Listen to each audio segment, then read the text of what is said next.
श्री राम जी का आदेश मिलते ही सुग्रीव, जामवंत और विभीषण ने विचार करके अपने वानर सेना के 4 दल बनाए और यथा योग्य सेनापति नियुक्त कर दिए।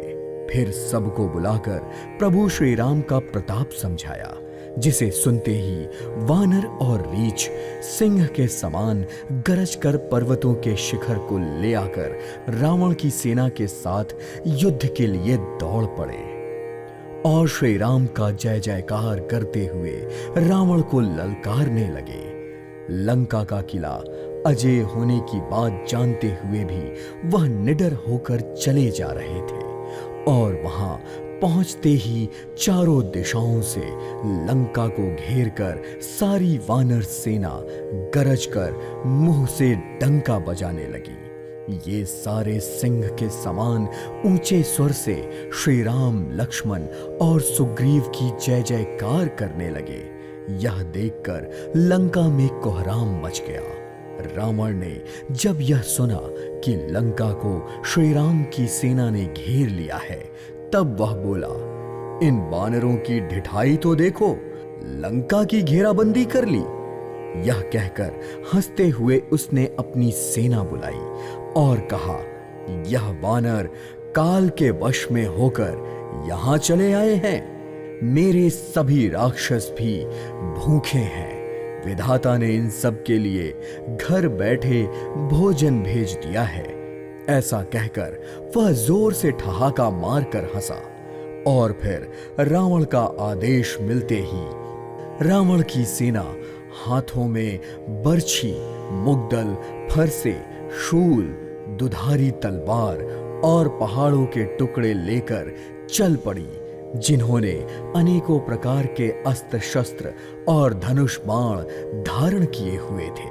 तभी उन्होंने अत्यंत विशाल शरीर वाले वानर और भालुओं के समूह देखे और दौड़ते हुए ऊंची नीची घाटियों को पार करते हुए आगे बढ़ते चले जा रहे थे और रास्ते में जो भी पहाड़ पड़ रहा था उसे तोड़कर रास्ता बना रहे थे।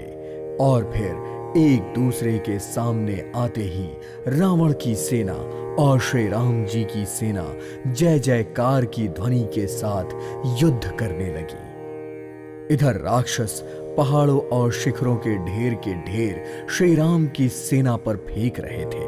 उधर वानर कूद कूद कर उन्हें पकड़ लेते थे और वापस उन्हीं पर फेंक देते थे और समय समय के साथ पर्वत के टुकड़े किले में डाल रहे थे।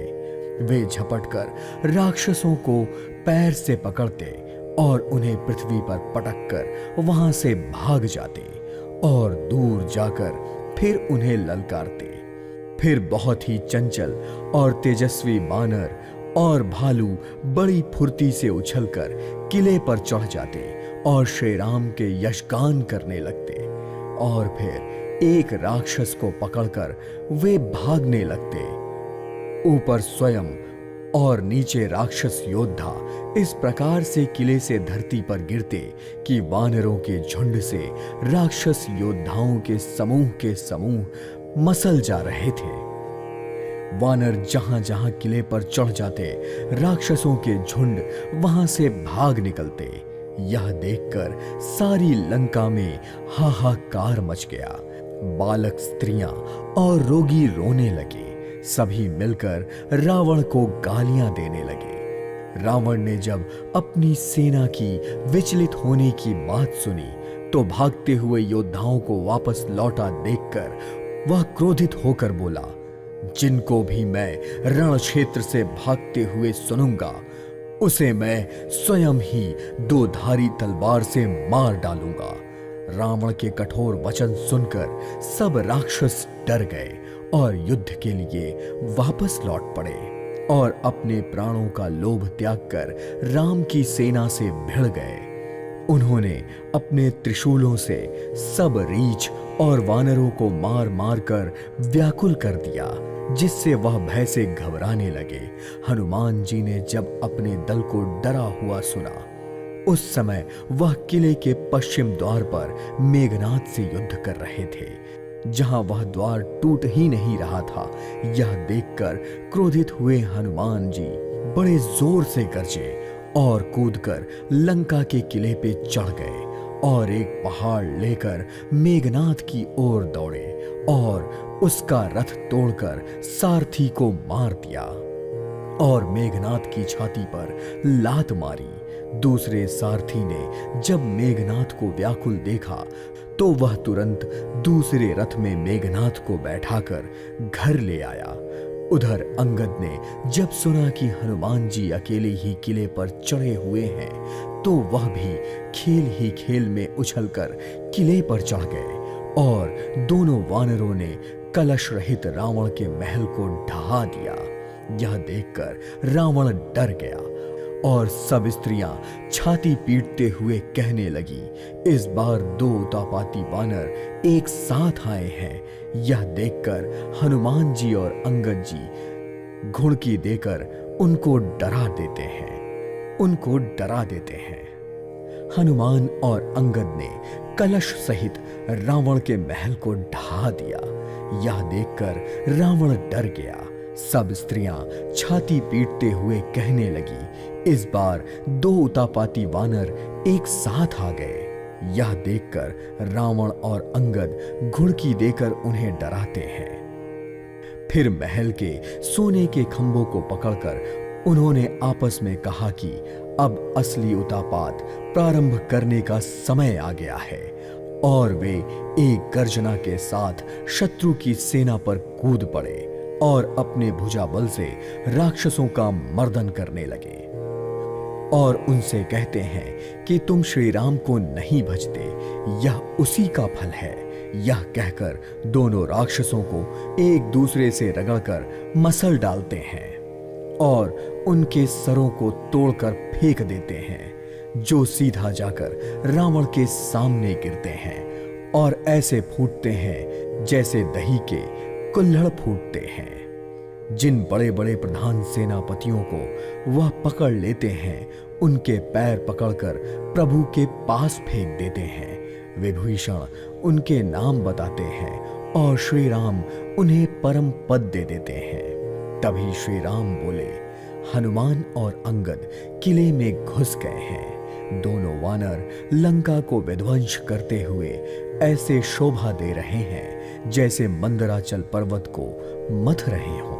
भुजाओं के बल से शत्रुओं की सेना का मर्दन करते हुए धीरे धीरे दिन का अंत हो गया और यह देख हनुमान और अंगद कूदकर वहां आ गए जहां श्री राम थे। उन्होंने प्रभु के सामने सर नवाया और श्री राम की दृष्टि पड़ते ही हनुमान और अंगद थकावट से रहित हो गए। हनुमान और अंगद के लौटने का समाचार सुनकर सारे वानर और भालू भी युद्ध स्थल में वापस आ गए। तभी अवसर की ताक में बैठे राक्षसों ने सायंकाल के समय देखकर वानरों पर धावा बोल दिया। राक्षसों की सेना को देखते ही वानर ललकार कर उनसे भिड़ गए और युद्ध में कोई भी एक दूसरे से हार मानने को तैयार नहीं था। दोनों ही दल के योद्धा समान बल वाले थे और लड़कर अपनी वीरता दिखा रहे थे। तभी अकंपन और अतिकय नाम के राक्षस सेनापतियों ने जब अपनी सेना को विचलित देखा तो वह माया रचने लगे और पल भर में वहां अंधकार छा गया। पत्थरों और राख की वर्षा होने लगी। दसों दिशाओं में अंधकार देखकर वानर की सेना में खलबली मच गई। कोई भी एक दूसरे तक को नहीं देख पा रहा था। सब यहाँ वहां पुकारने लगे। श्री राम यह सारी माया समझ गए और उन्होंने अंगद और हनुमान को बुलाकर उन्हें सारी रणनीति समझा दी। यह सुनते ही दोनों कपिश्रेष्ठ वहां से दौड़े। फिर प्रभु ने धनुष पर अग्नि बाण चढ़ाकर छोड़ दिया, जिससे सारा अंधकार छट गया और सब जगह प्रकाश हो गया। प्रकाश होते ही भालू और वानर भय रहित होकर दौड़ पड़े। अंगद और हनुमान की गरज भरी हुंकार सुनते ही राक्षस भाग खड़े हुए।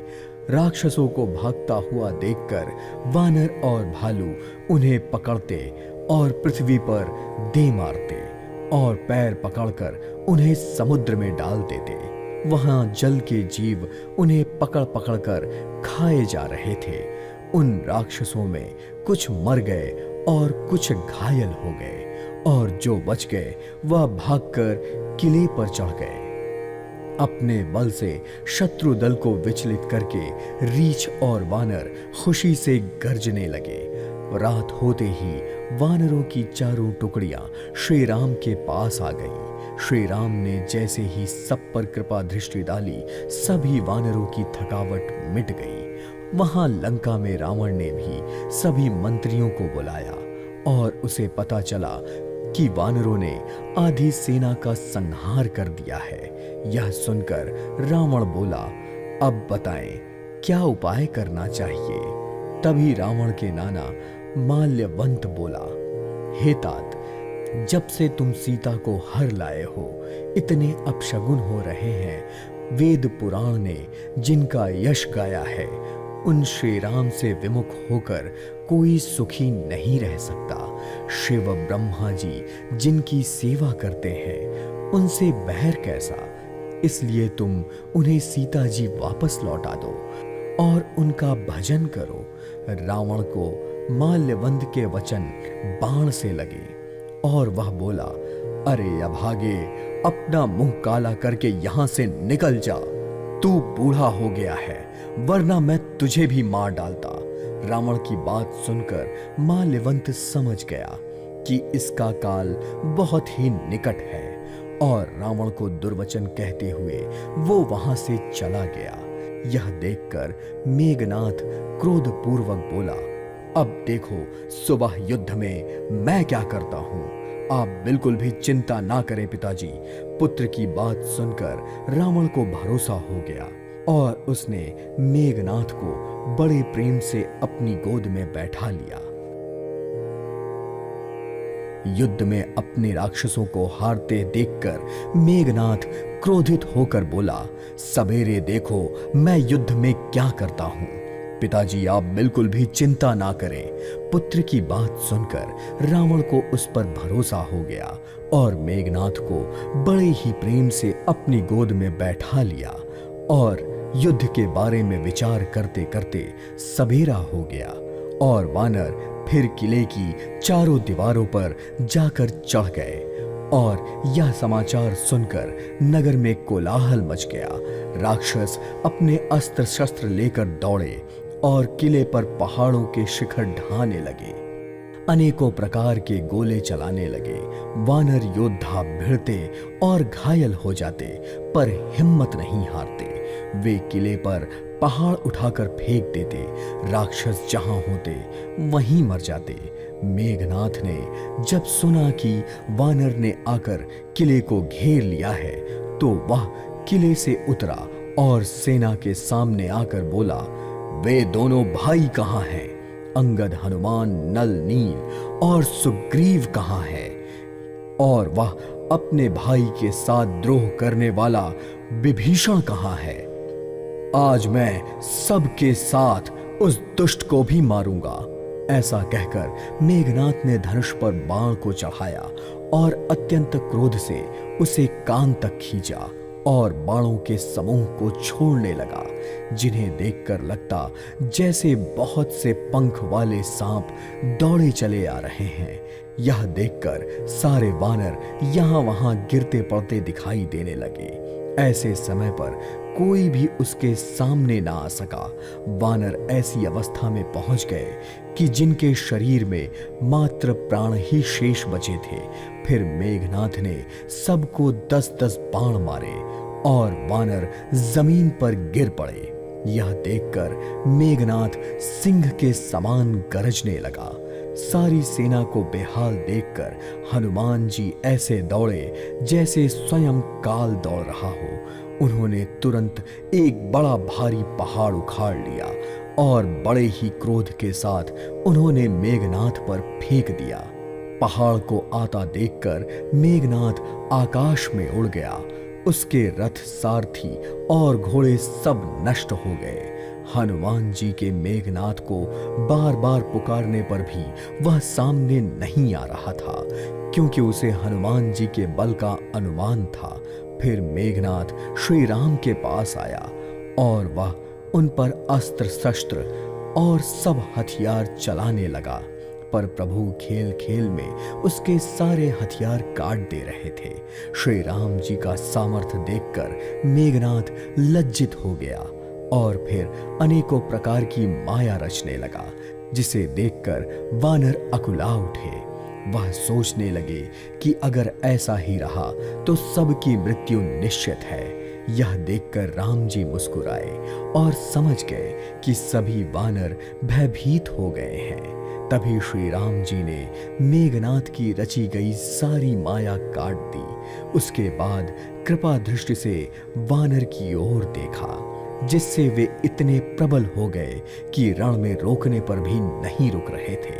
फिर श्री राम से आज्ञा मांगकर लक्ष्मण जी क्रोधित होकर हाथों में धनुष बाण लेकर रण मैदान की ओर चल दिए। इधर रावण ने भी रणभूमि में अपने बड़े बड़े योद्धा भेजे, जो अनेकों अस्त्र शस्त्र को लेकर दौड़े, और राक्षस और वानर जोड़ियां बना बनाकर युद्ध करने के लिए आपस में भिड़ गए।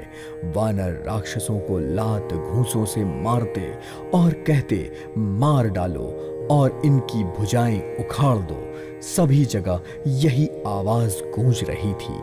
सरकटे धड़ इधर उधर दौड़ रहे थे। देवता यह देखकर कभी खेद करते तो कभी प्रसन्न हो जाते। इधर लक्ष्मण और मेघनाथ दोनों योद्धा एक दूसरे से भिड़ गए। कोई किसी को जीत नहीं पा रहा था। तभी मेघनाथ को माया और अनीति करता हुआ देखकर क्रोधित हुए लक्ष्मण जी ने तुरंत उसका रथ तोड़ डाला और सारथी के टुकड़े टुकड़े कर डाले। और फिर लक्ष्मण जी अनेकों प्रकार से उस पर प्रहार करने लगे, जिससे मेघनाथ के प्राण मात्र ही शेष रह गए। तो मेघनाथ ने सोचा कि अब तो प्राण संकट में आ गया है, ये तो मेरा प्राण ही हर लेगा। तो उसने वीर घातिनी शक्ति चलाई और वह तेज पूर्ण शक्ति लक्ष्मण की छाती पर लगी, जिससे उन्हें मूर्छा आ गई। यह देखकर मेघनाथ भय छोड़कर उनके पास आ गया। मेघनाथ के सामने अनेकों योद्धा लक्ष्मण जी को उठाने का प्रयास करने लगे, परंतु जगत के आधार शेष जी कैसे उठते। तब वे सभी लजाकर वापस चले गए। संध्या होने पर दोनों सेनाएं लौट पड़ी। तो श्री राम ने पूछा कि लक्ष्मण जी कहाँ हैं? तभी हनुमान जी रण क्षेत्र से उन्हें लेकर आ गए। अपने छोटे भाई लक्ष्मण की हालत देखकर श्री राम जी को बहुत दुख हुआ। तभी जामवंत बोले, लंका में सुपेण वैद रहता है। लक्ष्मण जी को मूर्छित देख के श्री राम जी को बहुत दुख हुआ। तभी जामवंत जी बोले, लंका में सुपेण वैद रहता है, उसे लाने के लिए किसी को भेजा जाए। वह अपने उपचार से लक्ष्मण जी की मूर्छा दूर कर देगा।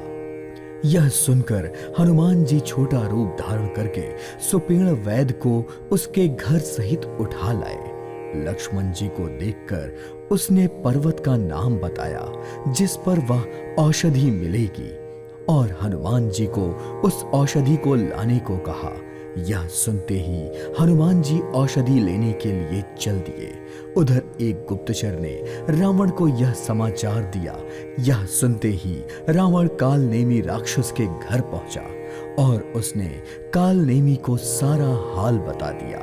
यह सुनकर कालनेमी ने अपना सिर पीटते हुए कहा, तुम्हारे देखते ही देखते जिसने सारा नगर जला दिया, उसका मार्ग आखिर कौन रोक सकता है? मैं तो कहता हूं, श्री राम जी का भजन करके तुम अपना कल्याण करो, जो काल के भी भक्षक हैं। कहीं स्वप्न में भी उनको जीता जा सकता है। कालनेमी की बात सुनकर रावण बहुत क्रोधित हुआ। तब कालनेमी ने सोचा कि रावण के हाथ मरने से अच्छा है श्री राम जी के दूत के ही हाथ से मरूं, और यह सोचकर वह चल पड़ा। और उसने औषधि लेने जा रहे हनुमान जी के मार्ग में एक ऐसी माया रची। उसने वहां तालाब, मंदिर और सुंदर बाग बना दिया। हनुमान जी ने जब आकाश मार्ग से सुंदर आश्रम देखा तो उन्होंने सोचा कि मुनि से पूछकर इस तालाब का जल पी लेता हूं, जिससे मेरी सारी थकावट दूर हो जाएगी। राक्षस वहां पहले से ही कपट मुनि के वेश में विराजमान था। वह मूर्ख अपनी माया से मायापति के दूत को मोहित करना चाहता था। मूर्ति ने उसके पास जाकर मस्तक नवाया तो वह श्री राम जी के गुणों की कथा कहने लगा कि रावण और राम में महान युद्ध हो रहा है। राम जी ही इस युद्ध में जीतेंगे, इसमें कोई संदेह नहीं है। यह सब मैं यही कह दे रहा हूं। यह सुनकर हनुमान जी ने उससे जल मांगा तो उसने तुरंत ही अपना कमंडल दे दिया। तो हनुमान जी बोले, थोड़े जल से मैं तृप्त होने वाला नहीं हूं। यह सुनकर बोला, जाओ और तालाब में स्नान करके लौट आओ तो मैं तुम्हें दीक्षा दूंगा, जिससे तुम्हें ज्ञान की प्राप्ति होगी। तालाब में प्रवेश करते ही मगरी ने उसी समय हनुमान जी का पैर पकड़ लिया तो हनुमान जी ने उसे तुरंत ही मार डाला। तब वह देह धारण करके आकाश में जाने लगी और उसने कहा, हे वानर, मैं तुम्हारे दर्शन से पाप रहित हो गई हूं। हे तात, मुझ पर लगा मुनि का श्राप मिट गया है। हे कपि, यह मुनि नहीं घोर निशाचर है। इसका उद्देश्य पाप से भरा हुआ है। मेरे इस वचन को सत्य मानो। यह कहकर जैसे ही वह अप्सरा गई वैसे ही हनुमान जी निशाचर के पास पहुंच गए और उन्होंने उस मुनि का वेश धरे निशाचर से कहा, पहले आप मुझसे अपनी गुरु दक्षिणा ले लीजिए, फिर गुरु मंत्र दीजिएगा। यह कहते ही हनुमान जी ने उसके सर को अपनी पूंछ से लपेटकर पछाड़ दिया और मरते समय उसने अपना राक्षस रूप प्रकट कर लिया और राम राम कहते हुए उसने अपने प्राण छोड़ दिए। यह सुनकर हनुमान जी हर्षित होकर वहां से चल दिए। हिमालय पहुंचकर उन्होंने सारे पर्वत को देखा पर वह औषधि पहचान न सके। तब हनुमान जी ने पूरा का पूरा पर्वत ही उखाड़ लिया। पर्वत उखाड़कर हनुमान जी रात ही रात आकाश मार्ग से निकल पड़े। पर वह जब अयोध्यापुरी के ऊपर पहुंचे तो भरत जी ने आकाश में एक अत्यंत विशाल स्वरूप देखा और उन्हें लगा कि कोई राक्षस है और भरत जी ने तुरंत अपने धनुष से एक बाण मारा और बाण लगते ही हनुमान जी राम नाम बोलते हुए जमीन पर मूर्छित होकर गिर पड़े। राम नाम सुनते ही भरत जी दौड़कर हनुमान जी के पास गए और उन्हें व्याकुल देखकर भरत जी ने हनुमान जी को हृदय से लगा लिया। बहुत प्रकार से भरत जी ने हनुमान जी को जगाने का प्रयास किया पर वे नहीं जागे। तो मन से दुखी होकर नेत्र में जल भरकर वे बोले, यदि श्री राम जी प्रसन्न हो तो यह वानर थकावट और पीड़ा से रहित हो जाए। यह वचन सुनते ही हनुमान जी श्री राम जी की जय जयकार कहते हुए उठ खड़े हुए। यह देखकर हर्षित हुए भरत जी बोले, हे तात, मेरे छोटे भाई लक्ष्मण तथा जानकी जी सहित श्री राम जी कुशल तो हैं? मुझे बताओ। तो हनुमान जी ने संक्षेप में सारी कथा भरत जी को कह सुनाई। सारी कथा सुनकर भरत जी बहुत दुखी हुए और वे बोले, हे तात, तुमको जाने में देरी हो रही होगी और सवेरा होने तक यदि तुम नहीं पहुंचे तो सब कुछ बिगड़ जाएगा। तुम इस पर्वत सहित मेरे बाण पर चढ़ जाओ, मैं तुमको तुरंत वहां भेज सकता हूं। भरत जी हनुमान जी से बोले, हे तात, तुमको जाने में देरी हो जाएगी और सवेरा होने तक यदि तुम नहीं पहुंचे तो सब कुछ बिगड़ जाएगा। तुम इस पर्वत सहित मेरे बाण पर चढ़ जाओ, मैं तुमको तुरंत ही वहां पहुंचा दूंगा जहां राम जी हैं। यह सुनकर हनुमान जी बोले, हे नाथ, मैं आपका प्रताप हृदय से धारण करके तुरंत ही वहां पहुंच जाऊंगा। ऐसा कहकर भरत जी की आज्ञा पाकर हनुमान जी चल पड़े। इधर लक्ष्मण जी की हालत देखकर श्री राम जी साधारण मनुष्य की भांति बोले, आधी रात बीत चुकी है, हनुमान नहीं आए। यह कहकर श्री राम जी ने लक्ष्मण जी को हृदय से लगा लिया और वह लक्ष्मण जी के दुख में विलाप करने लगे। प्रभु को विलाप करता देखकर सभी वानर व्याकुल हो गए।